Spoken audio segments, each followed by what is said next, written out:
오늘은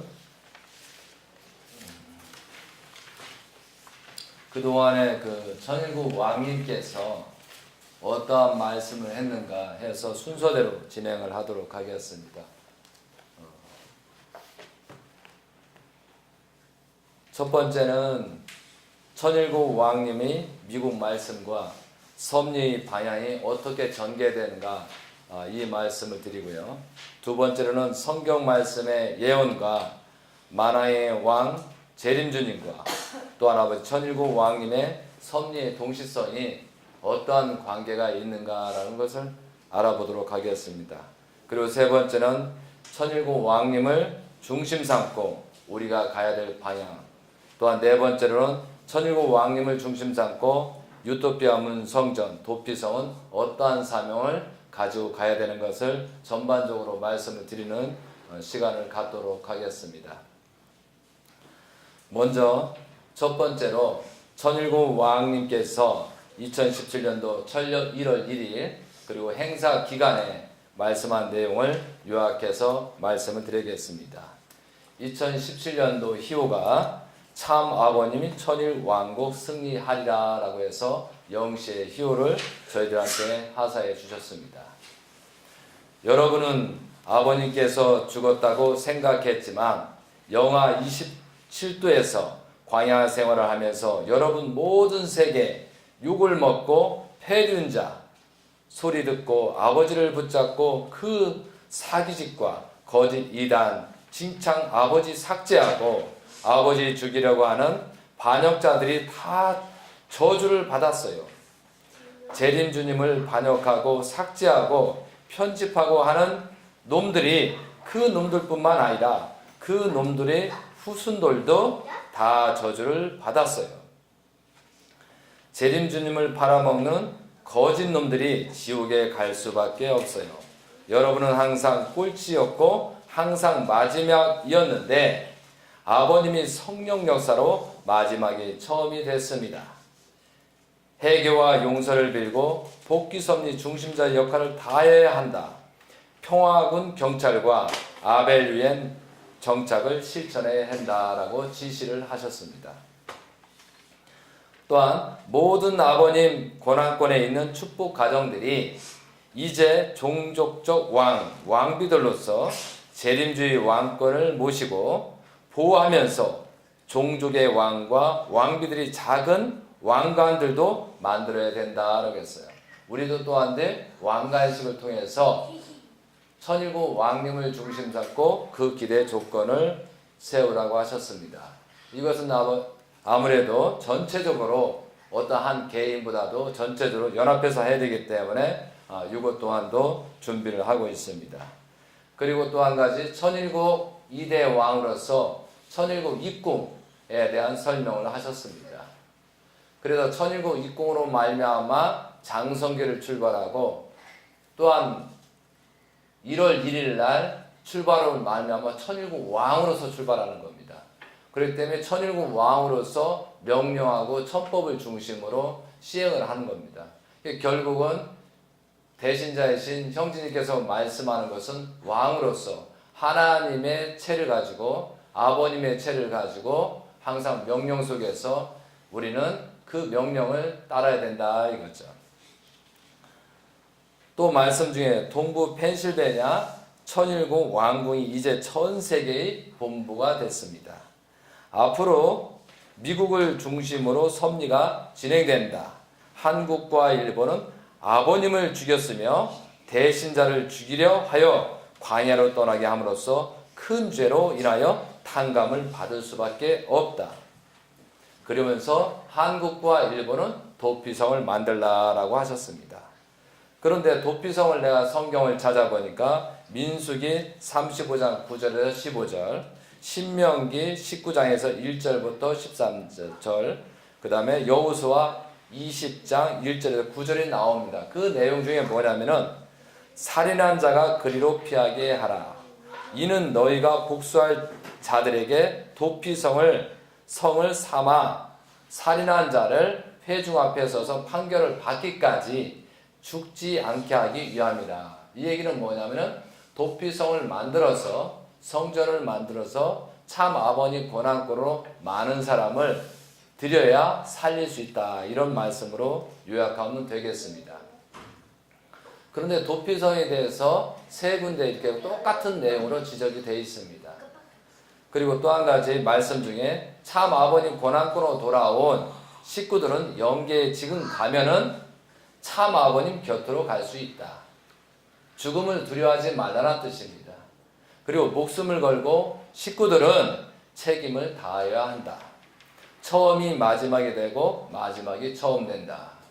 그래서 지금 죽고 사는 문제를 거론하지 말고 절대적인 기준을 세워서 목숨을 걸고 가야 된다. 지금 죽으면 어디로 간다? 축복 가정들은 참 아버님 권한권으로 돌아온 축복 가정들은 어디로 간다고요? 네, 아버님 곁으로 간다. 그래서 또 급하다고 자살을 하거나 그러시면 안 됩니다. 우리가 책임을 다하고 가야지. 예를 들어서 천국문이 열렸다고 해서 무조건 자살하거나 어떤 큰일을 하라는 그 뜻이 아니고 목숨을 걸고 최선을 다해서 가라는 뜻으로 우리는 받아줘야 된다 이거죠. 또 말씀입니다. 여러분은 한국이 재림주님을 배신하고 반역을 했으니 불로 다 죽여버려야 되는데 아버님 권한권으로 돌아온 여러분들 때문에 기회가 한 번 더 왔어요. 이 경고를 무시하고 잊어버리면 여러분은 중국의 노예가 돼버립니다. 좌파놈들 싸울 수 있는 아벨권 재벌들 놈들과 사이친 놈들을 분립시키지 않으면은 다시 한번 기회가 안 옵니다. 여러분은 이때까지 가정사기 연합 멍청한 놈들의 욕을 먹었지만 이제부터는 전 나라의 사람들한테 욕을 먹어야 됩니다. 라고 하셨어요.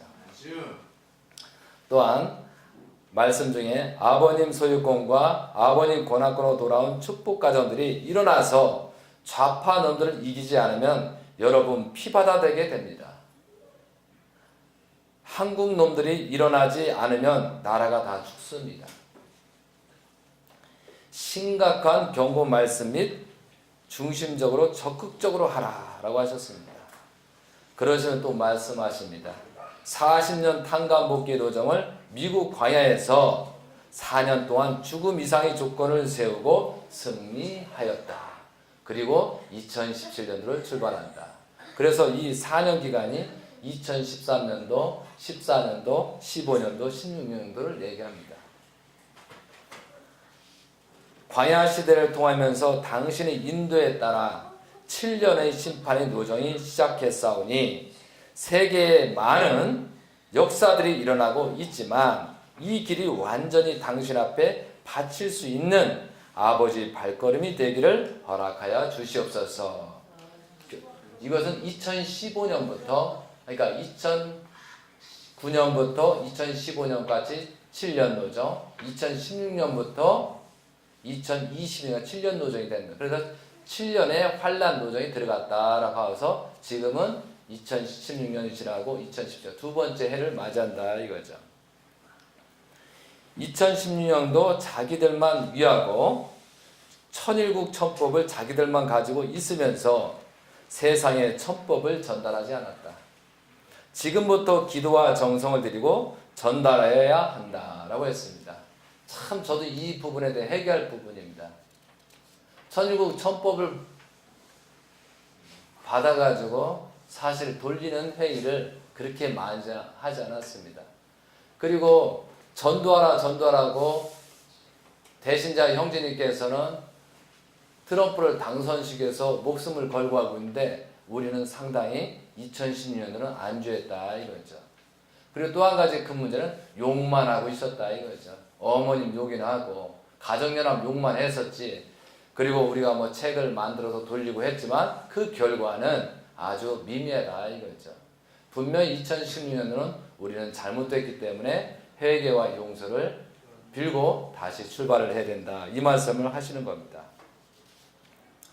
한국의 사탄편 좌파들을 인하여 중국 무신론 사탄 세력들이 남한을 속국으로 만들려고 하는 역사 앞에 그동안 50년의 평화가 날아가고 있어요. 라고 했어요. 그러니까 그동안의 50년 평화를 보니까 아버님이 1960년부터 시작을 했잖아요. 다시 60년도 2012년까지니까 아버님 성화까지가 약 50년이 좀 넘습니다. 그때까지 아버님을 통해서 평화가 왔다 이거죠. 그래서 그 죄인들이 뭐냐면 좌파 쪽에는 중앙정부, 중앙은행, 또 IMF, 그 다음에 TV 방송, 언론, 특히 세계일보가 문제가 있다라고 지적하셨습니다. 그러니까 세계일보가 좌파 쪽에 기울였습니다. 자, 요즘 우리가 참 회개할 부분이 많잖아요. 언론이나 그런 많은 영상을 통해서 박근혜 탄핵 문제를 굉장히 했는데 우리도 전부 다 속고 말았어요. 그런데 요즘 정규제를 통해서 그 언론의 내부가 전부 다 이게 모함이었고, 물론 잘못한 부분도 있겠죠. 그러나 대부분이 모함이고 어떤 좌파의 어떤 젊은 사람의 그 협작에서 그 내용을 최대한 검토한 다음에 그것을 언론에 흘려가지고 그 작용에서 이렇게 무서운 일이 벌어진다는 거예요. 그 몇 사람이 인해가지고, 그죠? 완전히 한국이 망조로 가고 있습니다. 이 언론이 얼마나 무서운가 모릅니다. 그래서 저는 위기가 기회입니다.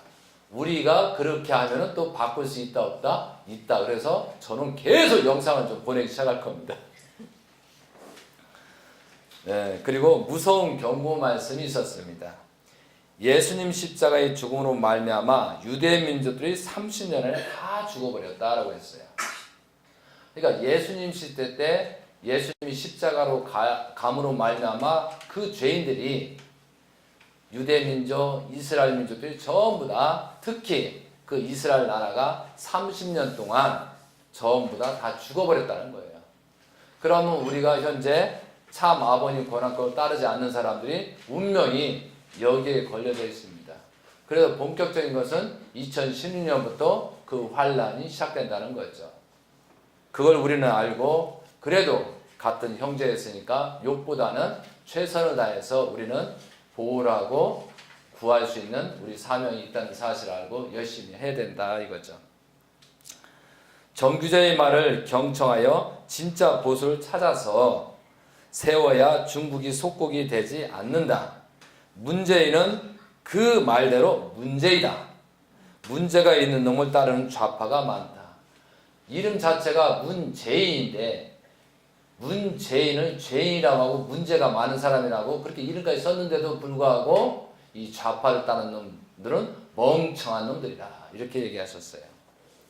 또한 정규제를 얘기하니까 많은 사람이 정규제를 대통령을 시켜야 되나 이런 생각을 하는 바보 같은 사람도 있어요. 정규제의 말을 듣고 그 말을 내용을 자세히 듣고 누구를 선별해서 좌파와 또한 보수를 진단을 해서 선정을 해서 하라는 뜻이지 정규제를 대통령시키라는 것은 아니었다 이거죠. 2월 25일 날 말씀입니다. 참 아버님은 사자이며 대신자 천일국 왕님도 사자이다. 그리고 참 아버님 권한권의 축복 가정들은 사자이다.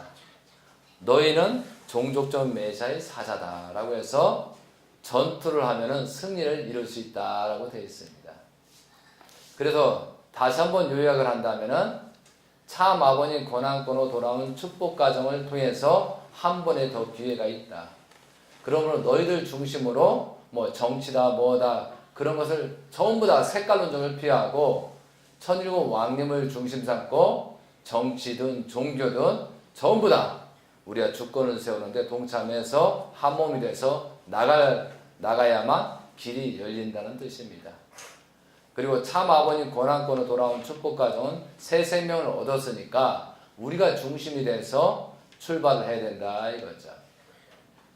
그래서 어제 그 행사에 시청부터 우리가 이제 다 한 바퀴를 뺑 돌면서 그런 많은 활동을 했지 않습니까? 놀랐습니다. 몇 사람이 주도를 한다고 하면은 다 우리 힘으로 끌어서 뜻맞게 봉헌할 수 있는 조건이 생긴다는 것을 새삼 저는 느끼게 됐습니다. 그래서 우리가 열심히 하고 최선을 다하면은 잘 될 것이라 믿고 우리는 갑시다. 알겠습니까?